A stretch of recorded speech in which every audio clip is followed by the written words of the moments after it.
Hey, good morning, 222. How you guys doing today? It's great to be with you. Hey, we have covered now commitment, honor, responsibility, and initiative. And today our teaching is going to be on service. The definition of service is intentionally putting the needs of others first, expecting nothing in return. Let's say that again.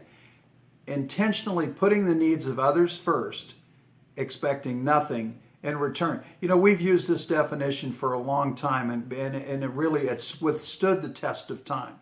It really has. In fact, I found this t-shirt from 2004 that has that definition on the back of it. Many years ago, the t-shirts that we used with the Crusaders often had definitions on them of our traits. And I can't believe, in fact, that t-shirt's older than some of you guys in the session today, isn't it? That's incredible. Often people will put others' needs first, but it's just to try to get something from them in return. That's not service, that's manipulation. And so we don't want to be manipulators. We don't want to manipulate our wives and our children and the people around us. We want to serve them. And our role model for service is Moses. As many of you have heard me say, by the way, service is not my main gift. But I can't use that as an excuse to not serve just because I know that the Lord wants me to serve. So my goal is to get a bit better at serving little by little each and every day. And I'm just an ordinary man who serves an extraordinary God. God can take you, if you don't think that you have this capacity, God can help you become the man that you want to be because of His power. I need to lean on God to give me the strength and the desire to serve. God will supply what I need if I serve Him, if I am faithful, available, and teachable. Faithful, available, and teachable. Matthew 20:28 has been our scripture for service for years. And it refers to Jesus, and it said, just as the Son of Man did not come to be served, but to serve and to give His life as a ransom for many. Jesus Himself, the God of the universe, the creator of the universe, didn't come here to be served. He came here to serve, to be a ransom for many, for you and for me, if we choose to. I hope that you see the way in which Moses serves his people. It will inspire you to serve. He has some tough times, though, and we're going to talk about that just a little bit. And by the way, we may not serve people, as many people as Moses did. We may not even serve them as publicly as Moses did. But we can honor God by serving those around us, especially our families. I think one of the advantages of the Christ acrostic has been that it has helped me keep service in my mind at the top. And I actually look for ways to serve that I never did before. You might call me selfish because I have to look for ways to serve. Guess what? I am. But I would rather do what I know the Lord wants me to do than wallow in my own selfishness and not do what He expects of me. Now, in Christianity, in our circles, many of us know Christians who really like the verse Jeremiah 29:11, which says, "For I know the plans I have for you, declares the Lord, plans to prosper you and not to harm you, plans to give you a hope and a future." Tremendous verse, isn't it? So let's look at the plans that God had for Moses. Now, the Jewish nation was and had been in slavery for 400 years. And that's hard for you and me to imagine. Think of it being the 1600s here in the United States of America, and Americans had been in slavery for that period of time. That's really, really hard to believe, isn't it? During that time, all the people that were leaders were either killed or disheartened, because if they led an insurrection, they just took them out and killed them. And so people sort of learned not to fight back. And all the leaders went away during that period of time. Leaders are critical if you want to bring this Jewish nation of 2 million people out of Egypt. How are you going to do it? Who's going to lead them? How are they going to direct them? God had a huge issue here. So I want to illustrate this in a modern way.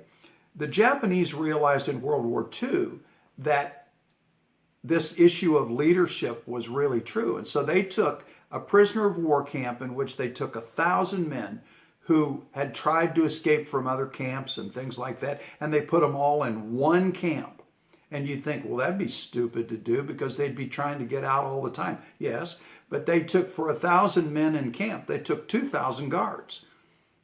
And they made it very difficult on those guys. Now, the way they were able to get away with that was they took a camp with all the non-leaders in it, 5,000 men, and they only had to put 500 guards there because those guys never tried to escape at all. It was kind of like what what the Hebrews said when they got in the middle of the desert and the Egyptians were coming after them in Exodus 14 and 12. And it says, "Leave us alone that we may serve the Egyptians, for it would be better for us to serve the Egyptians than to die in the wilderness." See, they were content to be slaves. And they, because that's all they knew. That's all they knew. So God had a huge challenge, didn't he, men? I mean, this is a miraculous story. You may not even recognize it as that, but it is. How's God going to provide leadership for the Hebrew nation that's had none for 400 years? Well, enter Moses. Imagine the birth. Pharaoh was he told the midwives, kill all the Jewish boys when they're born. Now they wouldn't do it, but they were killing a lot of them. And the midwives feared God, and they disobeyed Pharaoh, and they obeyed God. And much like in Acts 5:29, when Peter said, we must obey God rather than men.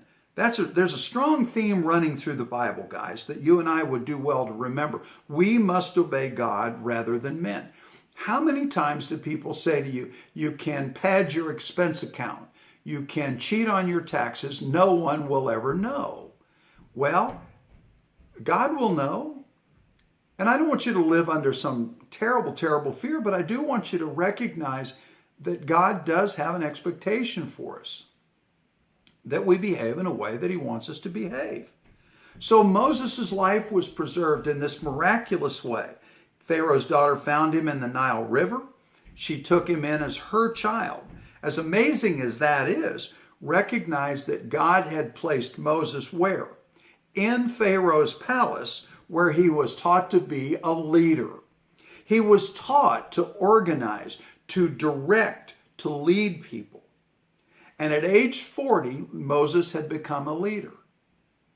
But then he went out and killed an Egyptian taskmaster because he was angry with the guy and frustrated over how the Jewish people were being treated, over how his people were being treated. Moses knew how to lead, but he didn't know how to serve. Because here's the key. He had placed his anger over the needs of others. His anger over the needs of others. He was a leader, but he wasn't a servant. So God took him to the wilderness, much like to the woodshed, to become more self-controlled and more humble. And it worked. In fact, in Numbers 12:3, Moses is described this way. It says, now the man Moses was very humble, more than any man who was on the face of the earth. What a comment. To be the most humble man on the face of the earth. So this new set of lessons took another 40 years. And it was at this point, at the age of 80, that God was ready to use Moses for God's plans, the ones prepared long beforehand. He was now a servant leader, willing to lead, but sensitive to serve. And by the time Moses had shown God's power through the plagues that came over the Egyptians, the people understood the message. And the message was, When Israel saw the great power which the Lord had used against the Egyptians, the people feared the Lord. They believed in the Lord and in his servant Moses. Exodus 14 and 31. So God had his leader, and he sent him to Pharaoh, and he said, let my people go. So by honoring God and serving his people, God honored Moses. How, you say? Exodus 11 and 3 says this, the Lord gave the people favor in the sight of the Egyptians. Furthermore, the man Moses was greatly esteemed in the land of Egypt, both in the sight of Pharaoh's servants and in the sight of the people.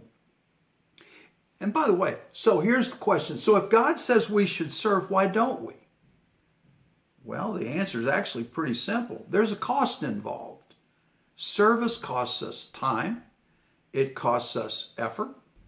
Sometimes it costs us money. It forces us to be less selfish, less focused on ourselves. In other words, it requires that we become more like Christ. Oftentimes, young men will ask me if they should marry a particular girl and what they're really questioning is whether they love her enough to marry her. And that's the wrong question. The right question would be, is this the woman I'm willing to serve for the rest of my life? Is this the woman that I'm willing to serve for the rest of my life? Think about it, men. When you get married, are you now, after you've been married, are you looking for ways to serve your wife? Because that's the essence of marriage.